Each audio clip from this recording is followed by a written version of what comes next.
So earlier today, VRChat put a community update out. Well, Tupper specifically put out an update that talked about a few things. They're still hiring people.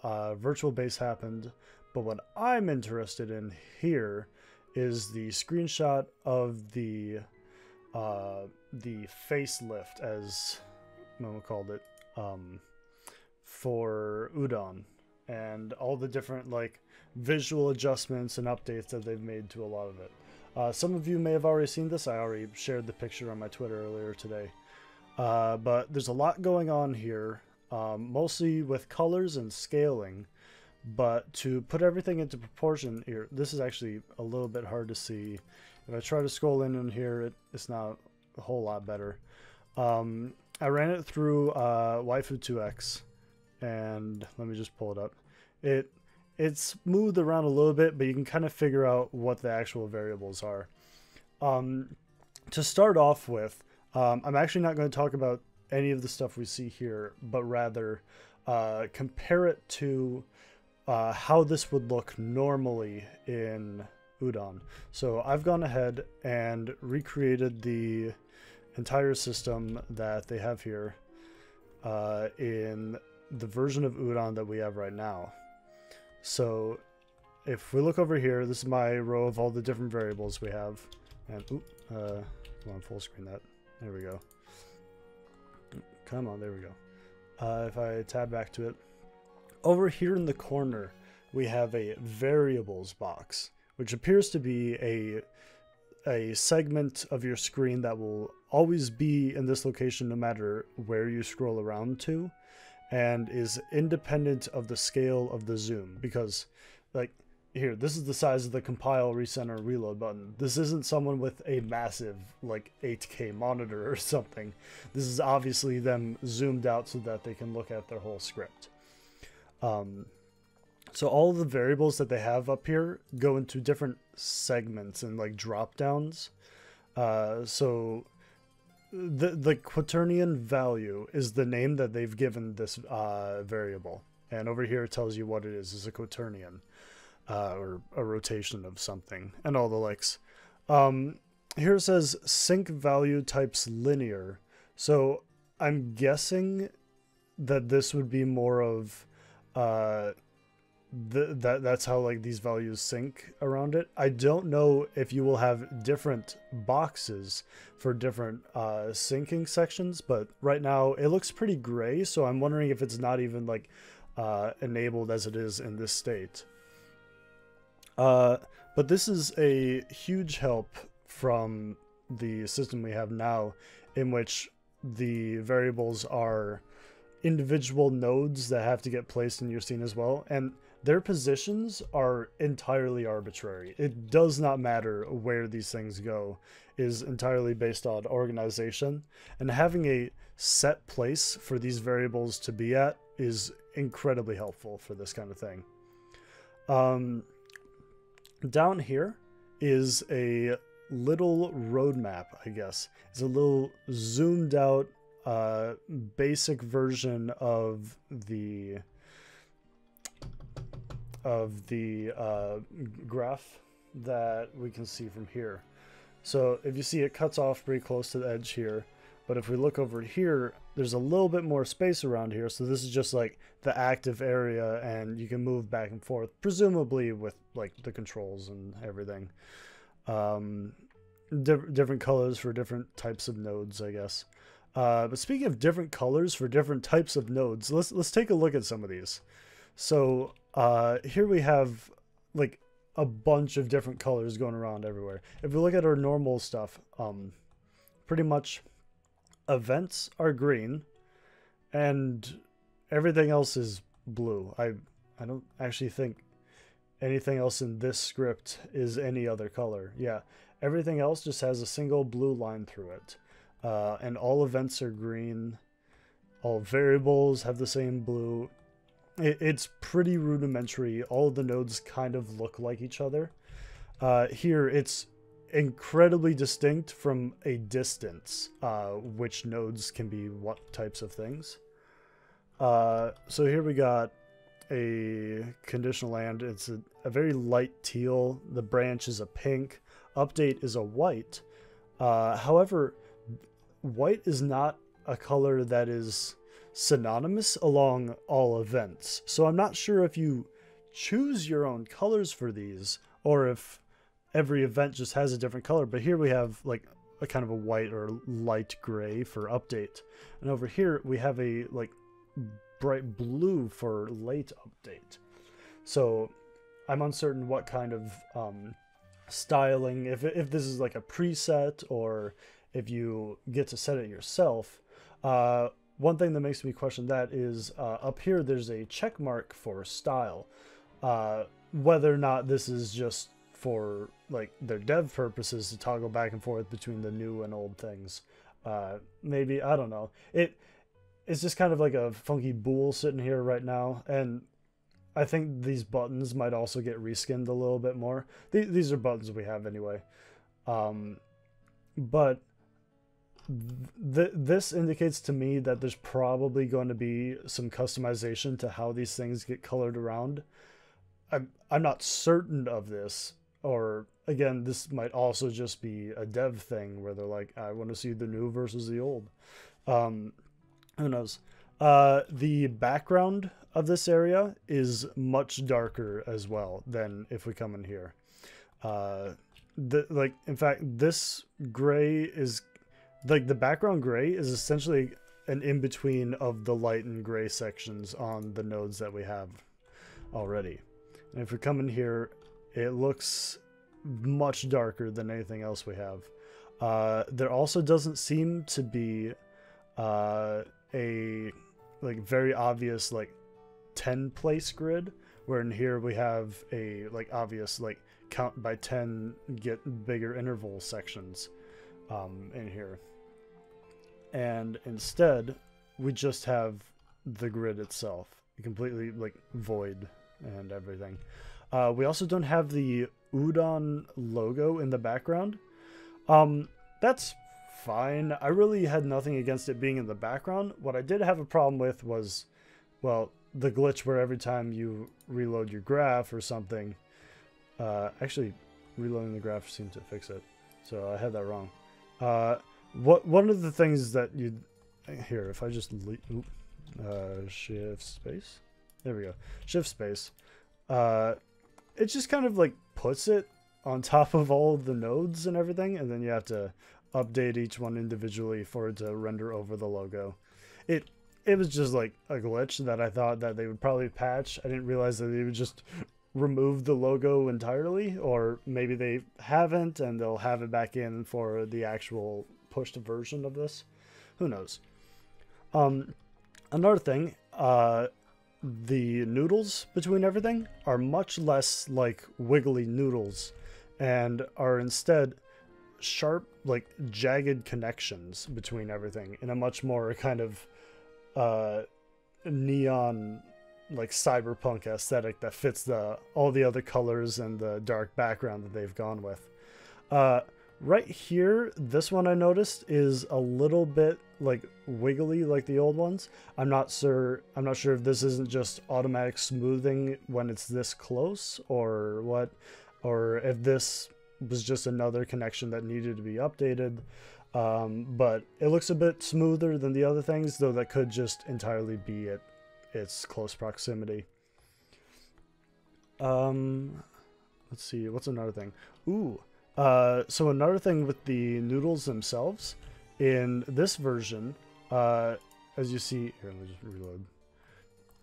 All of the strands that go between them, the noodles, render over the nodes. And in this one, they actually render behind, and we can tell that because it's not in front of everything, but the nodes themselves also have a level of transparency to them. Now, it's more in the section that's the output of the nodes rather than the input, mostly because there's probably going to be less information you need to like immediately read, and this just also lets you see clearer which direction the node is leaving in. But this is also a really cool visual that I'm really about. A lot of these updates are visual rather than functional, if you haven't caught on to that much. Along with the transparency, there's a thin line between the box itself and the label that goes along the top and around the outside, where right on the top, it's entirely like vacant. It's a space to a sign that's above it, which is another thing that I really like. I am uncertain if these changes are coming from like hiring artists, or if the original version was always planned to be visually updated, and it was just in a pseudo functional form rather than visual. But I am really enjoying the updates that they've done so far as these things. Let's see, they did this. Let's see, this main script that they have written here really isn't much. Like, there's a lot going on here, but it's a lot of, they have all these values and they just assign a random digit to them, and then they print out those digits on pressing a button. However, if we see over here, input get key down, there's actually no key here. So if you see here, there's a like input, like where you can like drag a node into here, but instead there's nothing here. And normally in this present version, input get key down actually gives you a drop down of different keys that you can select from, which is massive and not ideal. So I'm not sure exactly how you'd select them in a better way than that, because I'm guessing if there's a get key thing, because this probably says key code, it's tough to tell, but the rough shape of the word is about the same as key code, which is what we have actively right here, where you can change it between key code and string. But the fact that there's nothing here in this space indicates to me that when they're testing this, this node also functions as a get any key down if there's no key given to it. Because right now, if you want to have this function, you either have to select something or instead use input get any key down, which is a separate node. So since they don't have any key selected in this, and I assume they had to run this for testing, this node is also functioning as this node as well without having to get this one. You can just not select something in this one. Let's see, what other changes do we have here? Let's see, this get variable is going out to 4 different nodes, which it's what we have right now, but it's been a bit glitchy as of late, getting multiple outs from a single node. So it's probably more stable. I've got it working here, where I get the color value and send it to a bunch of stuff. But oh my god, I'm going to be so happy when I get the zoom out ability to actually be able to move around this script. Because I made it in roughly the same scale as the image here, where you can look around at all the things. But it is a bit of a slog around places. Another update that we have visually is for these get variables, each one is the same length regardless of the name of the float, or well, the variable. I just clicked on the float. But if we see here, if we go over to the get variables, they're all slightly different lengths based on the length of the variable that has been selected, which allows them to take up less space in certain circumstances where they may be a little bit long and in the way. Because you use a lot of get variables, believe me. Let's see, string formats. A few of these are actually incredibly resized. Like if we look at these color, like get RGBs right here, this is exactly how much information is shown is the amount of space it takes up, as opposed to a bunch of nodes that we have that are just absolutely massive with a huge vacant area inside of it, so that it takes up a lot more space. Taking up less space with the new nodes will help like moving around, but not nearly as much as the ability to scroll out. That would be incredibly nice. Let's see, outside of that, I think that's roughly all of the changes I was seeing in this. Oh, I guess for those interested, what the script does is it just randomizes a bunch of values of different things and then puts them into a text string that gets pasted on a UI. So if I come in here, ooh, did I set that back to space? I don't remember. Yep, I put that back at space. If we come back here and hit play, it will fill this area up with a bunch of values. Like right now, they're all like 0 and stuff because that's the generic value. But if I hit space, it starts randomizing some of the information and putting them into this big string.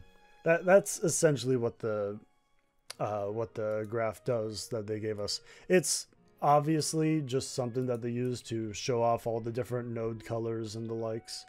That really no functional purpose. So it's nice just to have something that allows us to look at all the nodes, because again, looking back and forth, if you're just like blinking as you zoom past, almost all of these nodes look identical.